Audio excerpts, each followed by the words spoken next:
Zelensky's first month in office, he was given a threat letter, effectively by the U.S. State Department, where they had something like 70 U.S.-funded NGOs who wrote a letter to Zelensky ordering him not to cross the below-listed red lines, or else there will be political instability in your country. Elections were held on March 31st, 2019. April 2019 is when elections conclude. This red lines memo was issued in May 2019, 1 month after the new elections. Now, the Ukraine Crisis Media Center, guess who funds the Ukraine Crisis Media Center, who is writing this red lines memo? We present a list of red lines not to be crossed. Should the newly elected president cross these red lines, there will be political instability and you will be smart mobbed, rent-a-righted out of office. This covers everything Zelensky is allowed to do on security issues for Ukraine, foreign policy issues for Ukraine, economic issues for Ukraine, national identity, language, and education and culture issues for Ukraine, media and information policy for Ukraine, government functioning for Ukraine, whether you can take a shit in a public toilet or not in Ukraine. And who is this message coming from? It's coming from the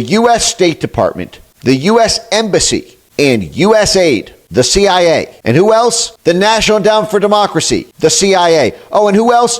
Fucking NATO. And who else? Internews, which is the Operation Mockingbird funded by the State Department. Oh, and Chemonics, which is the private NGO CIA. Literally, the creator of Chemonics said he created Chemonics because he always wanted to operate a private CIA. Okay? So this is coming from the CIA, the State Department, and USAID, with a bunch of other partners internationally, as well as fucking NATO. And that is who is telling the newly elected president, just 1 month after the election, less than a month, everything that he is and is not allowed to do on security of the country that he's got elected to run, foreign policy, economic issues, national identity, language, education, and culture issues, media and information policy, and government functioning. So who's really running your fucking country?